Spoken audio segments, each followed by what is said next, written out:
ഇന്നലെ പരിണതപ്രജ്ഞനായ കമ്മ്യൂണിസ്റ്റ് ഈ സഭയിലെ ഏറ്റവും സീനിയർ അംഗം ശ്രീ ജി സുധാകരൻ പറഞ്ഞതുപോലെ ശ്രീ വി ഡി സതീശനെ ജനം വലിയ പ്രതീക്ഷയോടെയാണ് കാണുന്നത്. കോൺഗ്രസ് UDF എന്നതിനപ്പുറത്ത് ജനം അങ്ങയെ പുതുയുഗത്തിലേക്കുള്ള രക്ഷകനായി കാണുന്നു. അതിനനുസരിച്ച് ഉയരുവാൻ എല്ലാവരെയും ഒരുമിച്ച് മുൻപോട്ട് കൊണ്ടുപോകാൻ അങ്ങേക്ക് കഴിയട്ടെ എന്ന് ആശംസിക്കുകയാണ്. സർ, കഴിഞ്ഞ സഭയിൽ ആക്രോശിച്ച ഒരുപാട് ആളുകളുണ്ട്. അശരീരി മുഴക്കിയവരുണ്ട്, അകമ്പടിക്കാരുണ്ട്, ഡെസ്കിലടിച്ച് താളം പിടിച്ചവരുണ്ട്, വാഴ്ത്തുപാട്ടുകാരുണ്ട്. ഭരണപക്ഷമാണെന്നുള്ള രീതി പോലും മറന്നുകൊണ്ട് എണ്ണത്തിൽ കുറവായിരുന്ന അന്നത്തെ പ്രതിപക്ഷ ശബ്ദങ്ങളെ വല്ലാതെ അടിച്ചമർത്തുവാൻ നേതൃത്വം കൊടുത്ത മന്ത്രിമാർ പോലും സാർ മോഡറേഷൻ കൊടുത്തിട്ട് പോലും ജയിച്ചില്ല എന്നുള്ളത് അവർക്കാർക്കും പിന്നെ ഈ സഭയിൽ അംഗമാകാൻ കഴിഞ്ഞുള്ളതും വരും ദിവസങ്ങളിൽ അപ്പുറത്തിരിക്കുന്നവരും ഇപ്പുറത്തിരിക്കുന്നവരും ഓർത്താർ നല്ലതായിരിക്കും സാർ. ഇല്ലെങ്കിൽ ഒറ്റത്തവണ തീർപ്പാക്കലായി ജനം വീട്ടിലിരുത്തും സാർ.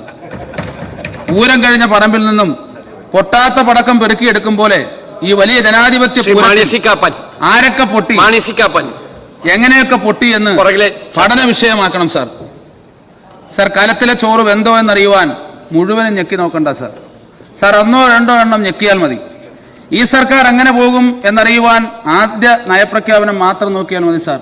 സാർ, ഒരു നയവും ഒരു മയവും ഇല്ലാത്ത സർക്കാരിൽ നിന്നും പുതുയുഗത്തിലേക്കുള്ള പുതിയ സർക്കാരിൻ്റെ യാത്ര മംഗളമായി ആരംഭിച്ചിരിക്കുകയാണ്. സാർ, വികസനം എന്ന് പറയുന്നത് അമ്പരചുംബികളായ കെട്ടിടങ്ങൾ കെട്ടിപ്പൊക്കുക മാത്രമല്ല, ജനങ്ങളുടെ ദൈനംദിന ജീവിതത്തെ തൊടുന്നതെല്ലാം വികസനമാണെന്ന് പുതിയ സർക്കാർ ഉറപ്പുവരുത്തുകയാണ്. അധ്വാനത്തിൻ്റെ ന്യായവിലയ്ക്ക് വേണ്ടി കാത്തിരിക്കുന്ന കർഷകൻ, ഉന്നത വിദ്യാഭ്യാസം ആഗ്രഹിക്കുന്ന വിദ്യാർത്ഥികൾ, അന്തസ്സ് തേടുന്ന തൊഴിലാളികൾ, വളരാനുള്ള അവസരം തേടുന്ന സംരംഭകർ, അന്തസ്സാർന്ന ജീവിതം ആഗ്രഹിക്കുന്ന വയോജനങ്ങൾ, സർക്കാരിൽ നിന്നും പിന്തുണ പ്രതീക്ഷിക്കുന്ന പാവപ്പെട്ടവർ തുടങ്ങിയ എല്ലാവരുടെയും മുഖങ്ങൾ ഈ നയപ്രഖ്യാപനത്തിലുണ്ട് സാർ. KSRTC ബസ്സുകളിൽ സഹോദരിമാർക്ക് അഭിമാനകരമായ സൗജന്യ യാത്ര, മുഴുവൻ കോളേജ് വിദ്യാർത്ഥിനികൾക്കും 1000 രൂപ, ക്ഷേമ പെൻഷൻ 3000 രൂപയാക്കി വർദ്ധിപ്പിച്ചു. രോഗം കൊണ്ട് വലയുന്ന കുടുംബങ്ങൾക്ക് ഉമ്മൻചാണ്ടിയുടെ പേരിലുള്ള 25 ലക്ഷം രൂപയുടെ ഇൻഷുറൻസ്, ചെറുപ്പക്കാർക്ക് പലിശരഹിത വായ്പ 5 ലക്ഷം, വയോജനങ്ങളുടെ ക്ഷേമത്തിന് ചരിത്രത്തിലാദ്യമായി പ്രത്യേക വകുപ്പ്. അങ്ങനെ പാവപ്പെട്ട ജീവിതത്തെ സ്പർശിക്കുന്നത് എല്ലാം ഈ നയപ്രഖ്യാപനത്തിലുണ്ട് സാർ. അത് അഭിമാനകരമാണ്. പ്രതിപക്ഷം പറയുന്നത് ഇപ്പോഴും ഖജനാവ് നിറഞ്ഞിരിക്കുന്നു എന്നാണ്. ഇന്നലെ പൂച്ച പ്രസവിച്ചതിൻ്റെ കാര്യം വരെ ഒരു മുൻ മന്ത്രി ഇവിടെ പറഞ്ഞു. ശരിയാണ് സാർ, ഖജനാവ് നിറഞ്ഞിരിക്കുകയാണ്. കടം കൊണ്ടാണ് സാർ ഖജനാവ് നിറഞ്ഞിരിക്കുന്നത്. സാർ, ഈ നിയമസഭയ്ക്ക് ഒരുപാട് പ്രത്യേകതകളുണ്ട്. ഒന്ന്, ഇടതുപക്ഷത്തിൻ്റെ നെഞ്ചനകത്ത് ഇടിമുഴക്കം തീർത്തുകൊണ്ട് എത്ര നല്ല കമ്മ്യൂണിസ്റ്റുകളാണ് സാർ UDFൻ്റെ പിന്തുണയോടുകൂടി MLA മാരെ വന്നിരിക്കുന്നത്. Shri G Sudhakaran, CP John, KK Rama, Kunhikrishnan, Shri Govindan, അങ്ങനെ എത്രയെത്ര പേർ. നിങ്ങൾക്ക് വേണമെങ്കിൽ നന്നാവാം. മുൻ മുഖ്യമന്ത്രി പറഞ്ഞതുപോലെ പരാജയം ഒന്നിൻ്റെയും അവസാനമല്ല. ഞങ്ങൾക്ക് അങ്ങനെ ആക്ഷേപവുമില്ല.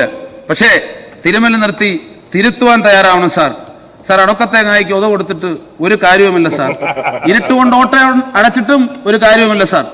കമ്മ്യൂണിസത്തെ അധികാരത്തിലെത്താനും അതിനുശേഷം ആ അധികാരത്തിൽ അള്ളിപ്പിടിച്ചിരിക്കാനുമുള്ള മാർഗമായി കാണാതെ കമ്മ്യൂണിസം ഒരു ജീവിത രീതിയാണെന്നും അതൊരു നിത്യജീവിത സമരമാണെന്നും കാണുവാൻ കമ്മ്യൂണിസ്റ്റുകൾ കഴിഞ്ഞെങ്കിൽ മാത്രമേ ഈ പ്രസ്ഥാനം കേരളത്തിൽ ഇനി ഉയർത്തെഴുന്നേൽക്കൂ സാർ. ഇപ്പോഴും അപ്പുറത്തിരുന്ന് UDFനെ പള്ളു പറയുന്ന CPI-ക്കാരായ സുഹൃത്തുക്കളെ, നിങ്ങളും പലപ്പോഴും തിരുത്തേണ്ടടുത്ത് വായില്ലാ കുന്നിലപ്പന്മാരായി പോയി എന്നുള്ളതാണ് സങ്കടകരം സാർ. അച്ചടി ഭാഷയിൽ ഇതിനകത്ത് വന്നിരുന്ന വർത്തമാനം പറഞ്ഞിട്ടോ പച്ചവെള്ളം ചവച്ചു കുടിക്കുന്നതായി അഭിനയിച്ച് കാണിച്ചിട്ടോ കാര്യമല്ല സാർ. ഒക്കുന്നെങ്കിൽ മറ്റേത് ഒപ്പിച്ചെടുക്കാൻ നോക്കും. നിയമസഭ ഉപ നേതാവ് സ്ഥാനമെങ്കിലും ഒപ്പിച്ചെടുക്കാൻ നോക്കും സാർ. ചോറ് കൊടുത്തതിന് ചരിത്രത്തിലാദ്യമായി ഒരു വന്ധ്യവയോധിനായ കമ്മ്യൂണിസ്റ്റുകാരനെ ഒരു മന്ത്രിക്ക് ചോറ് കൊടുത്തതിന് പുറത്താക്കി ഏക പാർട്ടി CPI അല്ലേ സാർ. ഗോവിന്ദൻ മാഷ് ഈ സഭയിൽ ഇല്ലാത്തത് ഒരു വലിയ നഷ്ടമാണ് സാർ. തെരഞ്ഞെടുപ്പ് സമയത്ത് അദ്ദേഹം പറഞ്ഞത് പാവങ്ങളൊന്നൊരു വാക്കിനി മലയാള നിഘണ്ടുവിൽ ഇല്ലെന്നാണ്. തെരഞ്ഞെടുപ്പ് ഫലം വന്നപ്പോൾ അദ്ദേഹം തന്നെ ഇല്ലാണ്ടായി സാർ. ഇന്നലത്തെ വാർത്ത KT ജലീൽ CPM-ൽ അംഗത്വം എടുത്തു വന്നതാണ്.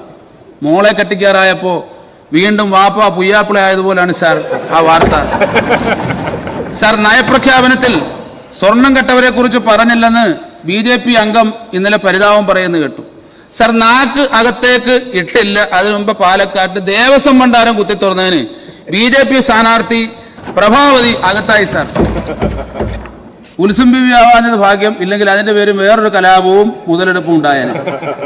സാർ, ഉറക്കത്തിൽ പോലും ശ്വാസം വിടുന്നത് പോലും ദേശീയതയിൽ അധിഷ്ഠിതമായ പാർട്ടി ഭരിക്കുമ്പോൾ ആദ്യമായി ഇന്ത്യയിൽ നീറ്റ് പരീക്ഷ കുളമാക്കി, CBSE കുളമാക്കി. സാർ, എല്ലാ മേഖലയെയും തൊട്ടുണർത്തിക്കൊണ്ടുള്ള വളരെ മനോഹരമായ ചരിത്രത്തിൽ ഇടം പിടിച്ച ഈ നയപ്രഖ്യാപനത്തെ ഞാൻ ഒരിക്കൽ കൂടി പിന്തുണയ്ക്കുന്നു. സാർ, എൻ്റെ സമയം ഇനിയും ഉണ്ടെങ്കിൽ അത് മുഴുക്കാത്ത ആർക്കെങ്കിലും കൊടുക്കണമെന്ന് വിനയത്തോടു കൂടി